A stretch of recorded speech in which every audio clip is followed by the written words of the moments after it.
Men who are divorced for reasons other than infidelity. Why are you divorced? Did she turn into your mother-in-law? Was it financial issues? Did she become a cat lover? Did she go vegan? What happened and why? Story 1. My ex was emotionally and verbally abusive. I responded by retreating emotionally, which made her even more upset. Divorce was the best outcome. I have zero tolerance for partners who are emotionally or verbally abusive now. It is astonishing how many people cannot control themselves from yelling or being mean when they are angry. Story 2. My ex was emotionally abusive. She pretended to be sick for over 5 years, which was debunked by 6 different doctors and surgeons at 4 different hospitals. When I raised my concerns about the fact that I thought undergoing another procedure while she had not healed from the prior one was unwise, she demanded a separation and threatened me with a knife. I called the police for assistance so I could escape her. Domestic violence affects men as well. Story 3. After a couple of years as a teacher, she changed her mind about wanting to start a family. It was amicable. Story 4. I was emotionally evasive. She was abusive in multiple ways. I still have side effects from that last concussion. When she started hitting me in front of the children, I filed for divorce. Story 5. My ex-wife became increasingly abusive until the night I locked myself in the bedroom and barricaded the door with a dresser. As she continued to throw herself against the door, she described how she would kill me if she got through. This was all because I had serious food poisoning and could not prepare her dinner. Story 6. She was emotionally and physically abusive to me, but what ended it instantly was discovering that she was hurting our children when I was out of the house. I later found out that she had been unfaithful, but that wasn't the reason. Story 7. Divorced twice. The first time, I suspected my spouse had borderline personality disorder or another significant, potentially trauma-related condition. Back then, I had never heard of borderline personality disorder or understood the effects of trauma. She was violent, had a vicious temper, and was very volatile. Emotions could change in the blink of an eye. This behavior didn't manifest until 6 months after marriage. It lasted about 18 months before I walked away. My second marriage lasted 10 years, but I eventually left after failing to get her spending under control. Despite both of us having good salaries, we couldn't save money due to her spending habits. There were intimacy problems.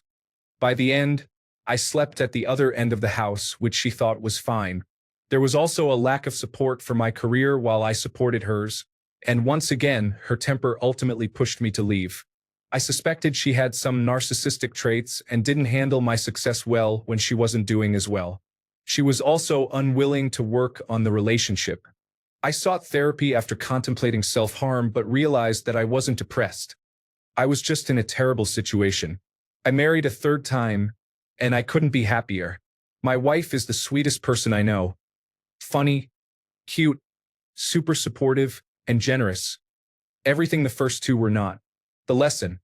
I was codependent before, so I sought out women to rescue and was fixated on marrying someone successful who I could support. This time, I married for love, kindness, and strong relationship and communication skills, not out of a need to justify myself through service and martyrdom. It took years of therapy to break free from the teachings of my childhood. In retrospect, I should have pursued extensive therapy after the first divorce to avoid repeating that experience. Story 8. There were several reasons. It started early in the relationship when I moved in with her. She was constantly taking a weight loss drug that was essentially low-grade speed, which was eventually discontinued by the Food and Drug Administration. She systematically cut me off from my friends, starting with peripheral ones and then progressing to closer friends I had known since middle school. She then began to cut me off from my closest friends, my family, and colleagues. Eventually, she started isolating herself from her own family. It became just her, a handful of her friends, and me.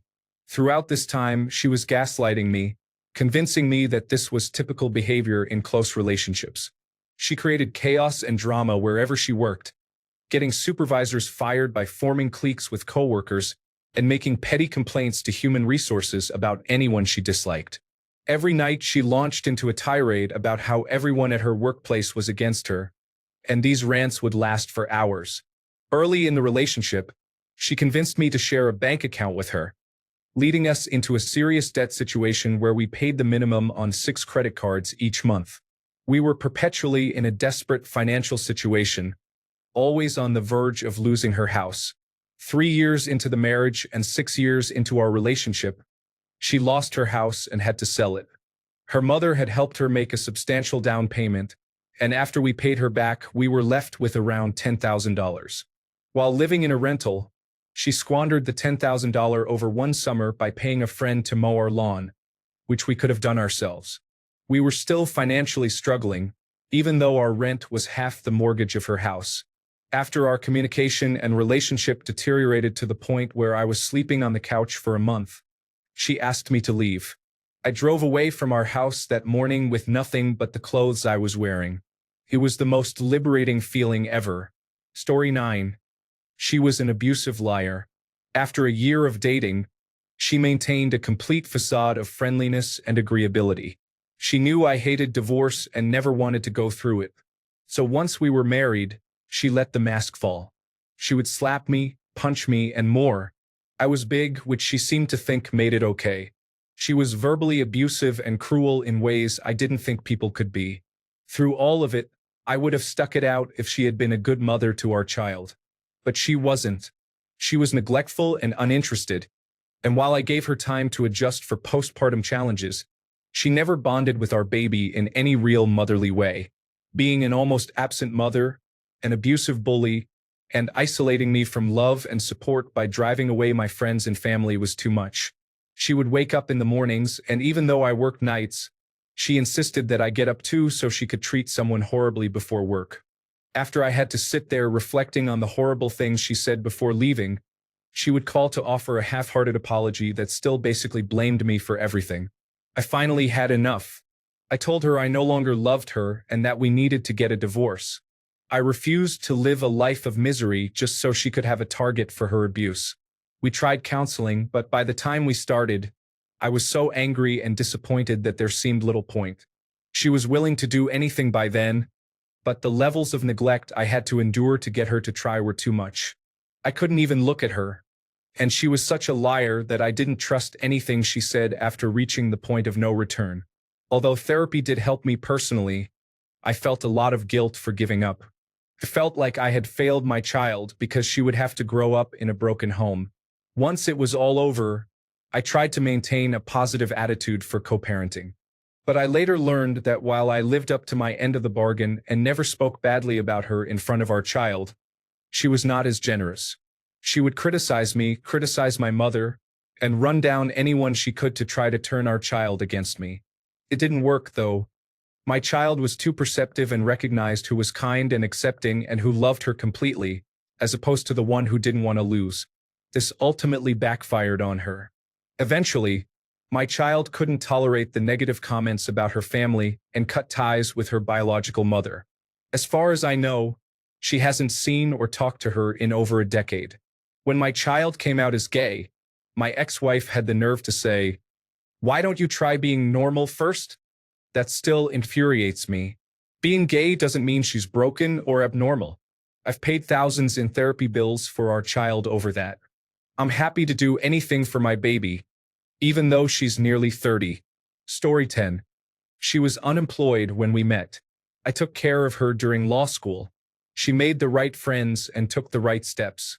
I supported her every step of the way and put my career on hold so she could travel while I cared for our children. We moved to the West Coast, and after a few months, I found work in my field. She joined the executive board of a technology company, and I was so happy for her. Then she told me she wanted a divorce. She said she deserved to be with an achiever, that I had been holding her back all these years, and our children would be happier with a dad who had accomplished something. We weren't fighting, and there were no affairs. I thought we were happy. I didn't realize that nothing mattered to her but her career. I was just a means to that end. Story 11. My ex-wife and I had consistent communication breakdowns and compatibility issues.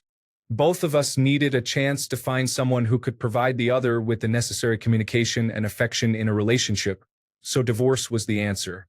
Thankfully, there were no children to subject to custody issues. I would have avoided the marriage entirely if I had more knowledge about how to build healthy relationships and recognized that I needed some therapy. Her business is her own, and I will not share further. She remarried recently, and I am still looking. Story 12. We grew apart. She carried a lot of resentment, and I had poor relationship skills. Once our youngest child was 13, we decided to end our relationship. Story 13. I am certain she cheated, but I grew tired of dealing with the negativity. There was overspending, manipulation, neglect of the kids, running away, gaslighting, attempts at attention-seeking behavior, and lying. It was all just too toxic. When she needed to get away that last time, I decided not to let her return. Story 14. I was never married, but I was engaged once. I was learning how to handle my post-traumatic stress disorder from Iraq and Afghanistan, and was not in a place of emotional stability to focus on a relationship. She had emotional toxicity due to her anger issues and blamed me for everything that went wrong in her day, including her pen running out of ink or misplacing a trivial item in the house. The only positive aspect of the relationship was the physical intimacy. Story 15. I mistakenly prioritized my work over my family's needs. Initially, I believed I was doing it all for my family, creating a better home and better schools for my children. In the end, I learned that it was not what I thought. It became about my ego, wealth, and status in the community. Story 16. My first ex-wife was bipolar and a lesbian, and she was the first woman I dated, so I didn't have a large frame of reference going into that. My second ex-wife was 40, and I was 30 when we married. It seemed fine, but I guess she thought marrying me would be her early retirement, even though I didn't earn enough for her lifestyle. Our marriage lasted almost 3 years before she left. I struggle to determine if someone truly wants to be married to me. My current policy on marriage is a firm no, thank you. Story 17. I grew and matured while she did not. Eventually, we became different people, and she was someone I could not spend the rest of my life with. We were together for 13 years, and she maintained the same selfish, self-sabotaging, jealous mindset she had as a teenager. I knew it was over when I could not rely on her to support me emotionally after several traumatic events in my life. When we split, she tried everything to ruin my reputation. She spread rumors, falsely accused me, and tried to get me fired from my own business, among other things. It was a total scorched earth strategy, but she failed. In the end, I am so glad to have that low-quality person out of my life. I am healthier, wealthier, and happier than I have ever been. Story 18. You know what? It has been 3.5 years, and I still have no idea. I heard the words that came out of her mouth when she sat me down to say she wanted a divorce. I processed them. They were so antithetical to everything I knew about her and our marriage up to then that they didn't make sense. All I know is she said she wanted a divorce, and I said okay then. Story 19. There was infidelity, but we fell apart long before that. It was a matter of maturity. Neither of us was enough of an adult, and we had no business being in a committed relationship or getting married. We were just a couple of wild and naive kids. We would have been great friends, but we were terrible together. To provide context, we are technically not divorced, but our marriage was annulled, which is the legal equivalent of it never happened. We were a couple for 5 years, married for less than 1. I was 16 and she was 22 when we met. As a 37-year-old man now, I urge mothers and fathers to watch their sons. What ultimately ended our relationship was my deployment to Iraq.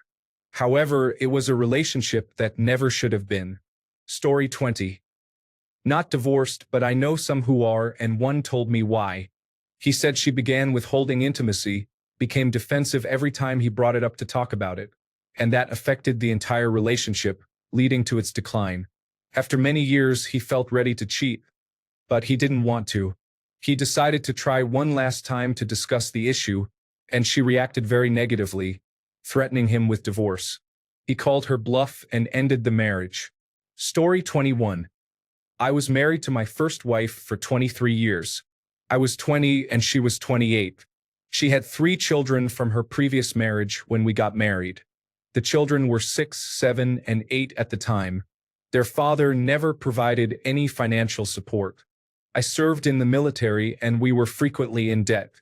I would go on deployment and return with more debt than when I left. I raised the children until they were old enough to live their own lives. Eventually, I retired and had reached my limit. She was consistently sending money to her children while we were still struggling with debt.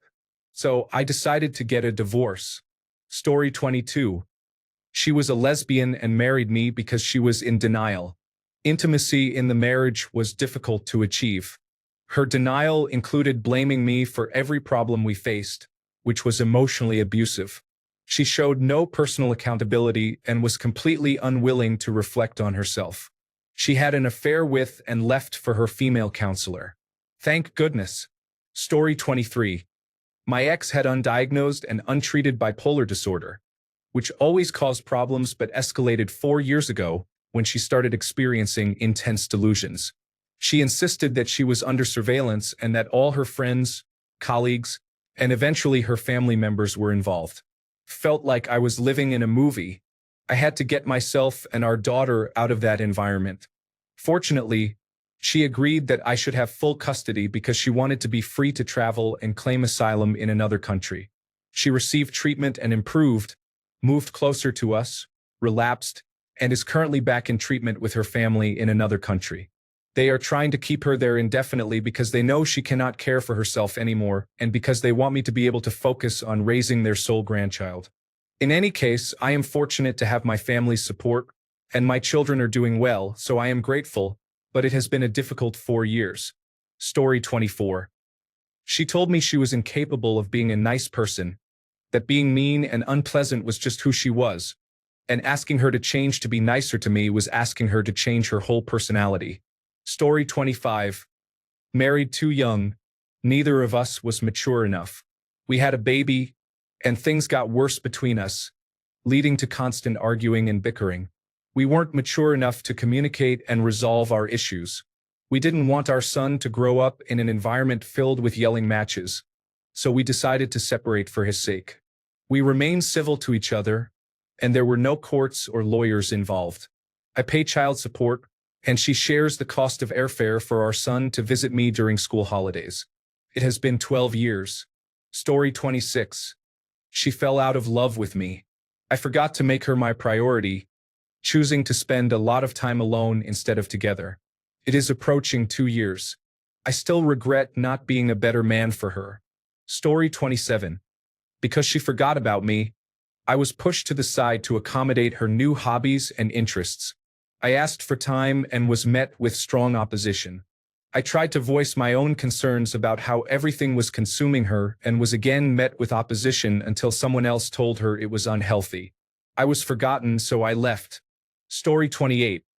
We divorced after 13 years of marriage with some help from relationship therapy, during which we discovered that while we loved each other, we needed completely different partners. I needed someone who would allow me to be the adventurous, risk-taking person I am, while she needed to feel secure. We are lifelong friends because we trust each other after so many years of shared experiences.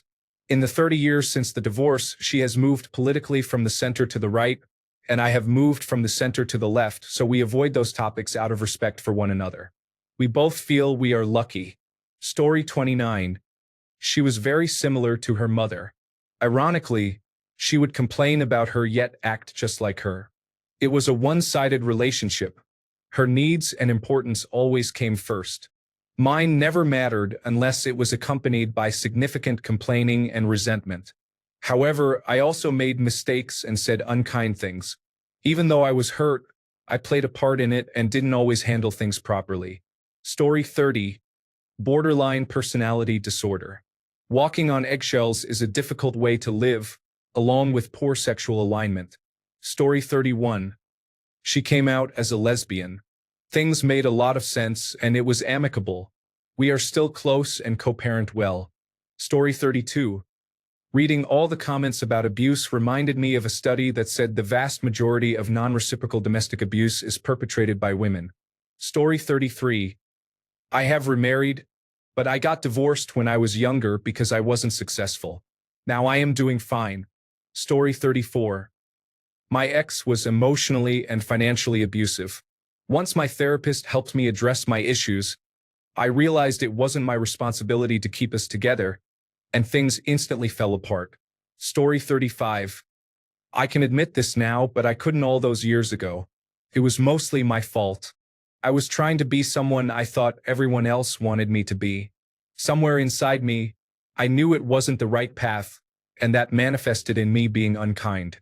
During the separation, I realized something. I didn't want to go back to that other person, miserable in marriage and conforming to a group I didn't belong to or want to be a part of.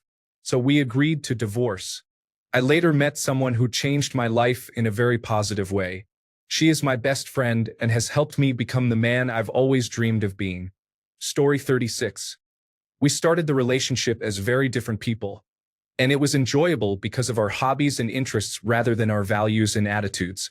However, over time our paths diverged too much, and we both failed to invest in ourselves and in each other. We became roommates rather than partners or lovers. Love needs nourishment and cultivation for survival. Story 37.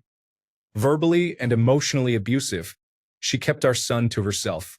Any effort to have father-son time would result in an hours-long fight. I wasn't really fighting. She was yelling and berating me for anything and everything. Everything was her way or no way. If I dared resist her will, I would be on the receiving end of more shouting and tears. She even weaponized her crying. I never saw our son on my days off because she arranged for him to be elsewhere. I described it in court as being kidnapped in our own home. She would battle me for hours if I asked to see the bills and her credit card statements. She wouldn't even tell me how much she made at her job. I worked as a taxi driver for cash, and she insisted I hand over all my money every day so she could keep track of it. Christmas was fun. All my ornaments would get pushed to the back of the tree whenever I wasn't home. Many times, I would hear her going through my belongings in another room to see where I was spending money. I did not have the same privilege to question her spending. If I did, it would lead to another hours-long argument. If I missed a single blade of grass while mowing the lawn, she would have a tantrum about how worthless I was and that she wished she had married a real man. On our wedding night, intimacy was her saying, "We might as well since my friends paid for the hotel room." Once she had her child, she completely dropped the facade of civility and acted as if I was in the way of her single motherhood. Her shouting and crying over our son's name took several hours. She bounced between a couple of topics. Once I started making headway on one, she would change to another subject, then back again as if we never spoke of the first one. Our son is now 27 and has gone no contact with her for the past couple of years. She was the same monster to him, and he made a hard choice for his own sanity. His only real memory of us as a married couple was her shouting at me. She pulled a lot of the same behavior with him too. Now she has neither of us. Story 38. I started a surgical residency. Neither of us truly understood how much time and energy it would require from me. I had nothing to give or support her when I came home. She eventually fell out of love and found someone else. I take responsibility for that failure. Story 39. After 20 years of marriage, my mother had an accident, and I had to care for her around the clock for more than a decade. My marriage did not survive, but my mother did. I lost my entire retirement savings, my health, and my wife, but I would do it again to ensure that my mother could live in relative comfort and dignity in her own home. We discussed it, and the split was amicable. My wife is a very dynamic and capable woman who deserved to live in the prime of her life. We are still friends, but I didn't have the energy or presence to give her what she deserved. Story 40. I was an alcoholic with post-traumatic stress disorder. There was also infidelity, although she never knew. I don't drink anymore. I am retired, and I am completely faithful. I found someone who constantly accuses me, or did. I'm still difficult, though. Story 41. Lifestyle differences. We divorced amicably after 10 years. I worked hard to build a good future and stayed fit. She was more sedentary. Eventually, we reached an impasse. I proposed divorce and offered a generous severance package. I have no regrets. I grew more in the 3 years following the divorce than I did in the 10 years I felt held back. Story 42. I was in an accident and was severely injured, but I recovered. I was having a difficult time with everything and was mainly focused on work.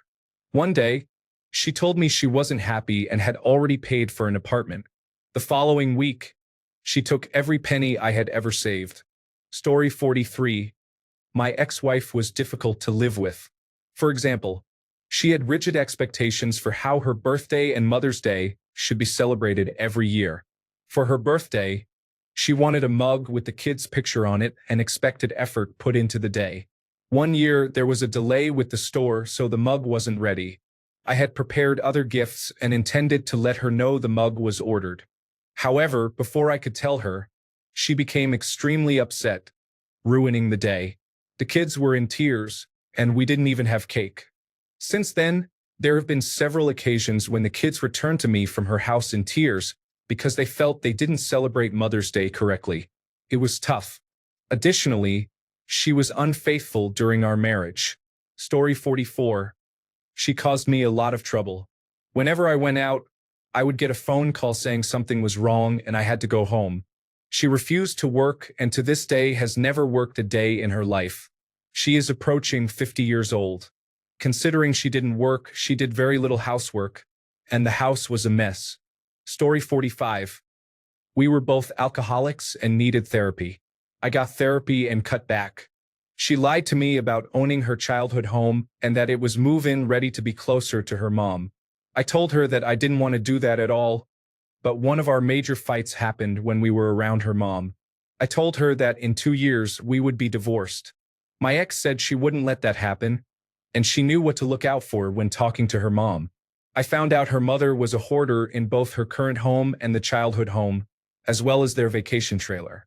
Her mom's shopping addiction had led her to mortgage the home so thoroughly there was no value left.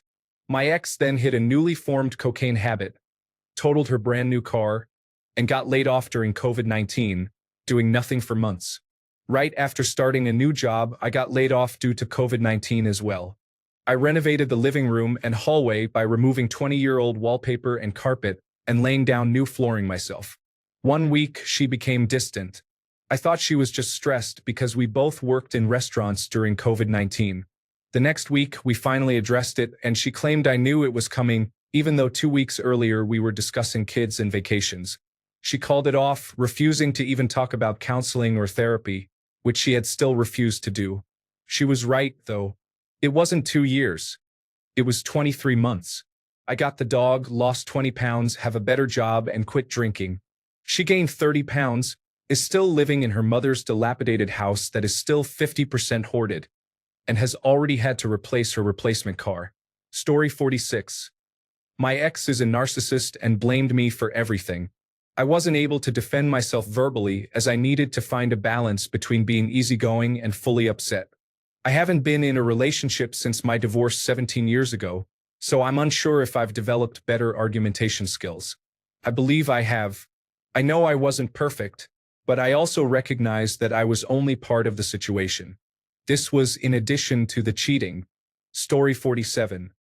She was a physically and emotionally abusive narcissist who drove us into bankruptcy once and was on her way to doing it again.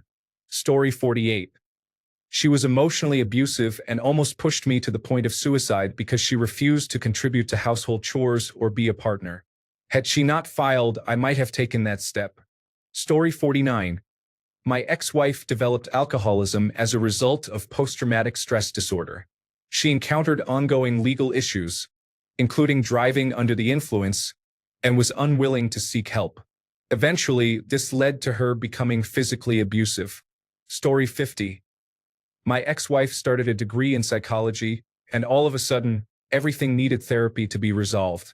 We could not have a normal conversation anymore. Every word or action was scrutinized.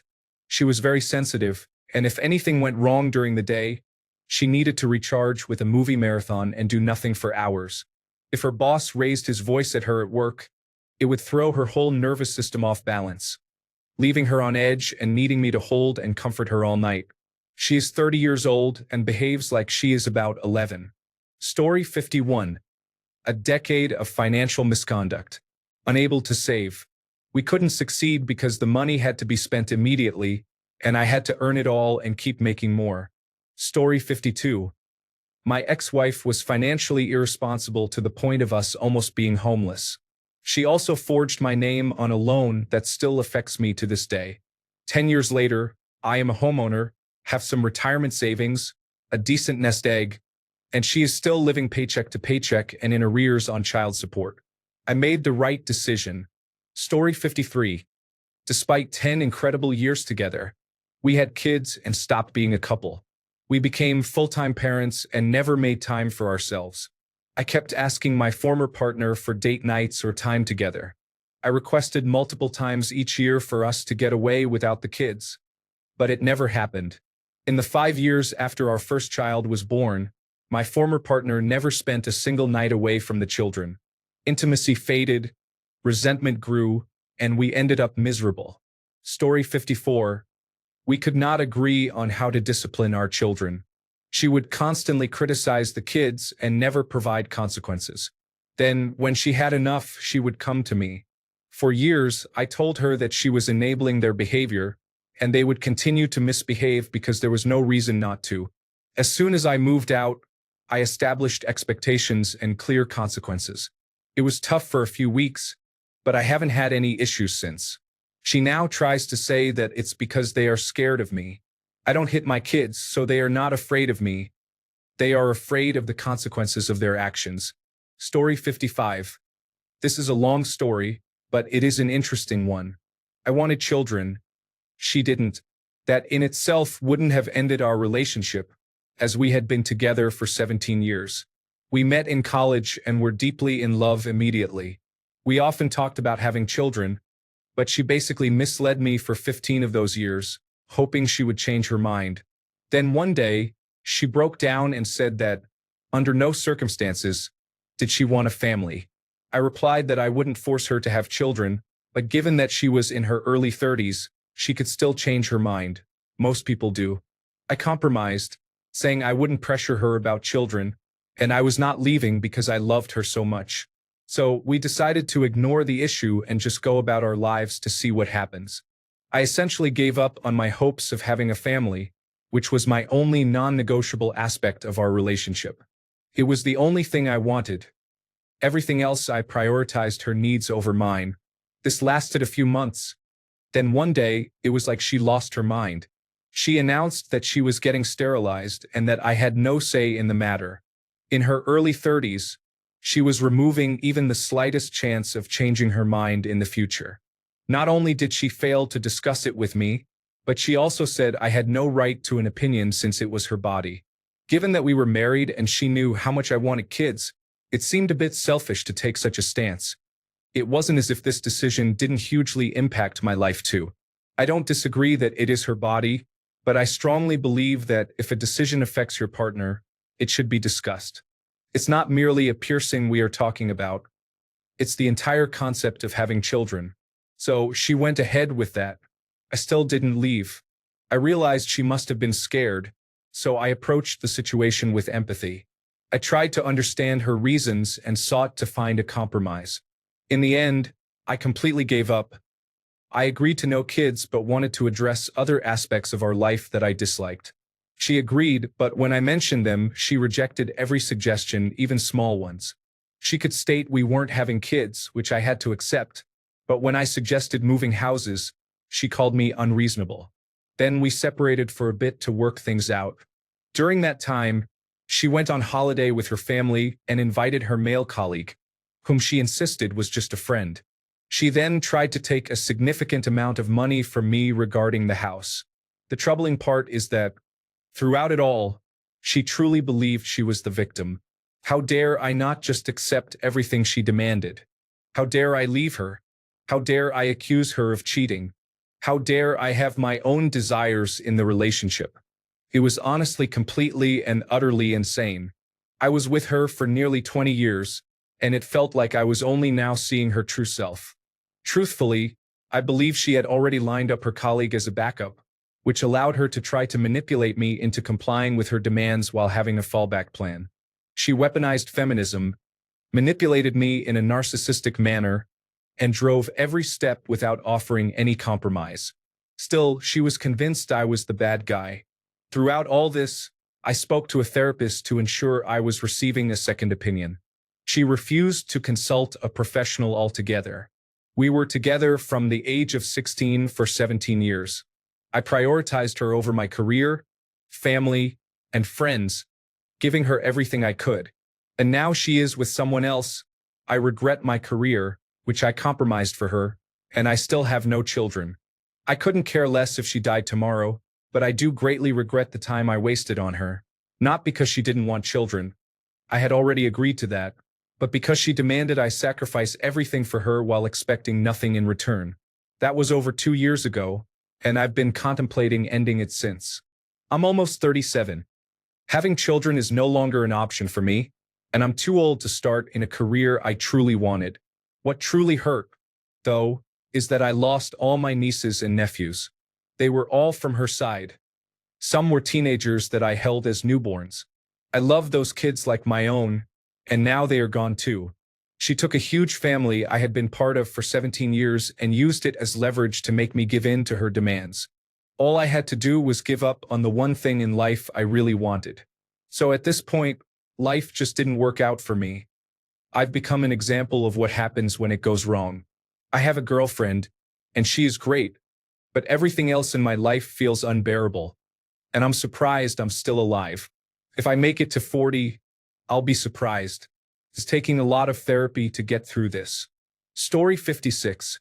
You will hear many true and heartbreaking stories, but please understand that this is a very biased data set.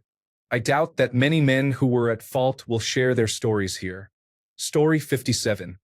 She was an insufferable person, but I only truly noticed after the intimacy faded and she refused to discuss why. Story 58. Other than infidelity, there is abuse, primarily emotional, psychological, and financial, with one instance of physical abuse. Story 59. I am another man who has been through it.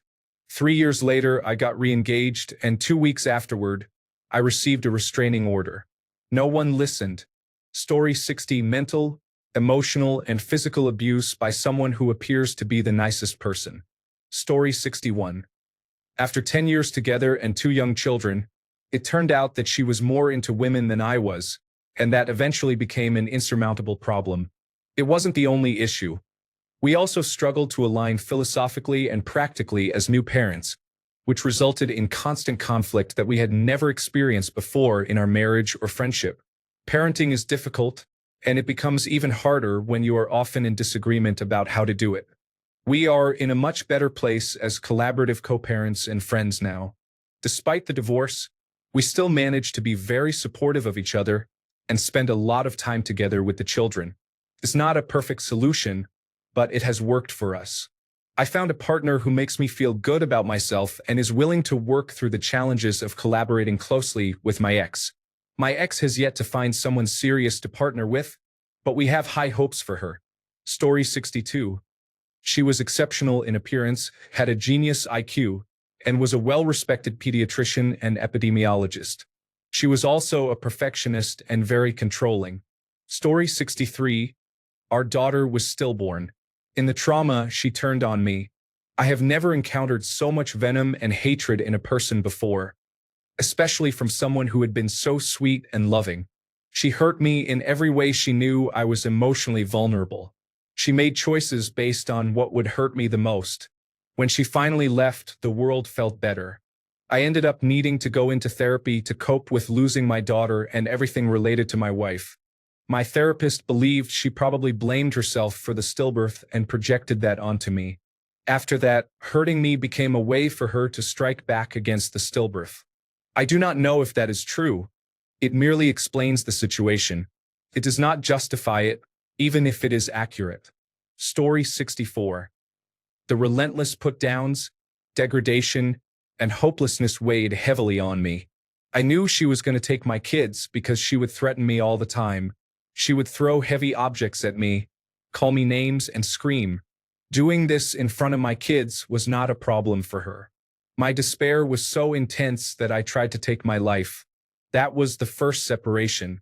We got back together, and on the day we were to sign the papers, she said she wanted to reconcile. Things were great until the cycle of abuse returned. I promised myself that if I ever felt that depressed and hopeless again, I would leave. I was not going to lose my life. That was 3 years ago. To this day, I have spent over $500,000 defending myself from false accusations that landed me in jail. I didn't see my kids for 6 months. I was kicked out of my house with zero possessions. All I had was my car. She drained all my bank accounts, called Child Protective Services, and turned to various federal agencies. That was before she weaponized the courts against me. She took everything, my dog, my cat, and my belongings, including plates, silverware, and heirlooms. Took me 8 months in court just to get my clothes back. In the meantime, I had to buy all new things. Then she took my kids. Every penny is gone, over $1 million.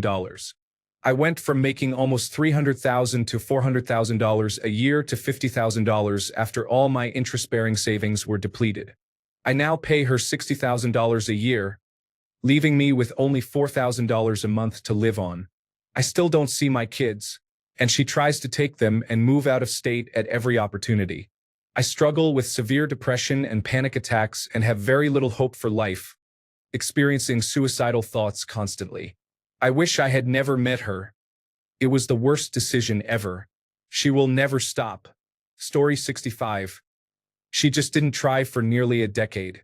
There was no trust, no affection, and no real connection. She not only didn't participate in my life, but hardly in her own. I met people who knew me for 6 months to a year before even realizing I had a partner because she only came up in conversation if relationships were the topic. We attributed much of the dysfunction and the depression and anxiety to her job as a teacher. However, when she left teaching, things did not improve. It became a series of postponing my wants and needs at each stage. She planned to leave her job but didn't improve. After she left, her situation worsened. She had time to recover but didn't. She took the first job available to her and still did not get better.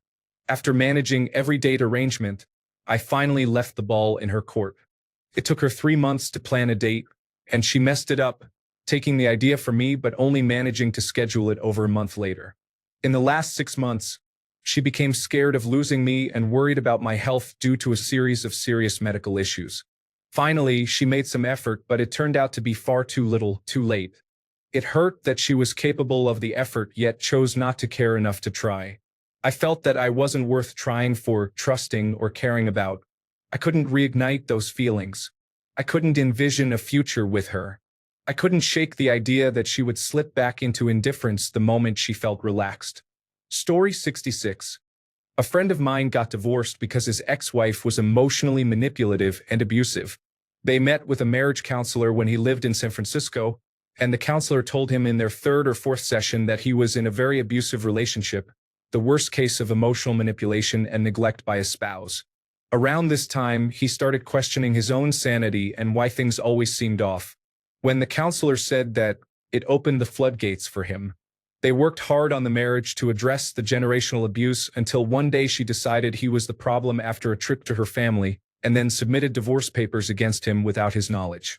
The divorce was even worse than the marriage, as she tried to manipulate him into agreeing to things that were wrong, illegal, or against his better judgment.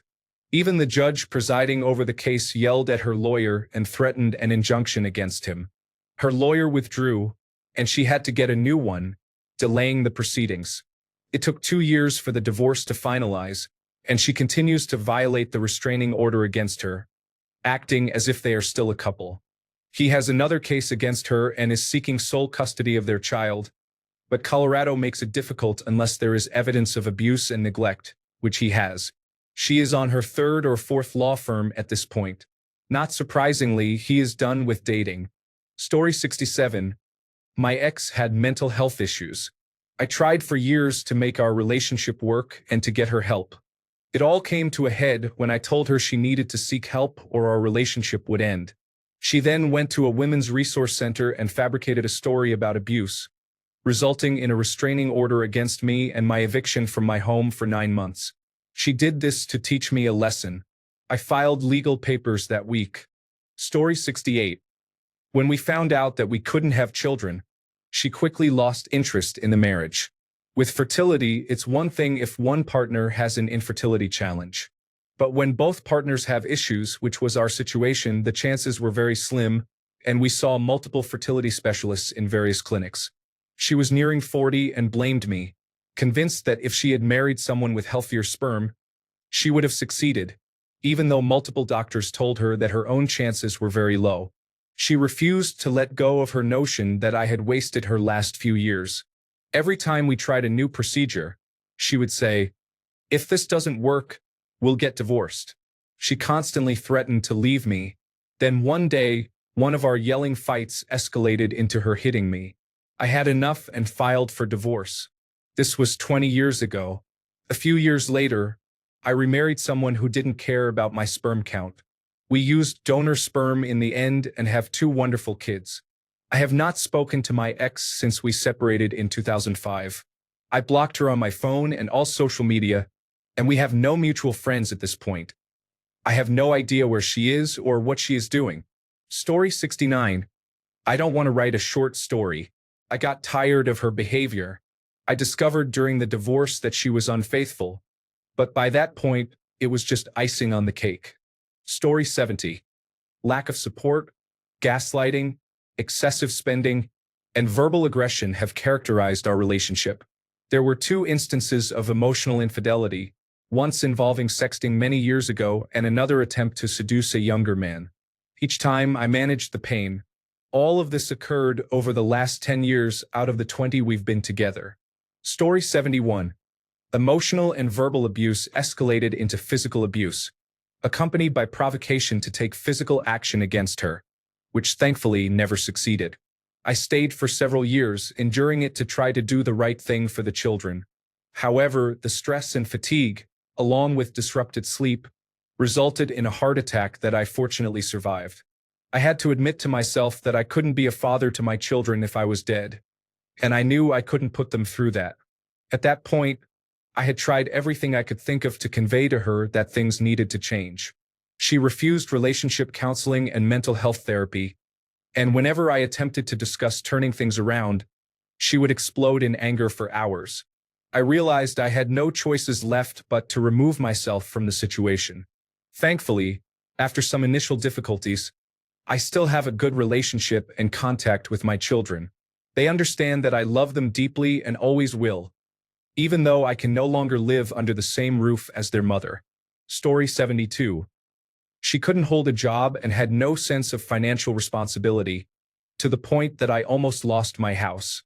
Story 73. I am currently in the process of separating and we will probably divorce. She asked for it because our resentment for each other grew until it boiled over. I said something horrible that I regret, which triggered her into wanting to separate. I need to work on myself, and I believe she needs to work on herself, but she is not willing to go to therapy. Our biggest issue was lack of communication. We never resolved any of our arguments like adults, and instead, things would get swept under the rug. I still love her deeply, but I am afraid her plan for reconciliation may not work. Even if she wants to get back together, I will not do it without seeing a couples therapist, and I do not believe she is willing to do that. If she changes her mind, then great. Hopefully, we can work through our problems and learn to talk to each other. Thanks a bunch for sticking around till the end of the video. Remember to subscribe, and until next time, stay awesome and goodbye.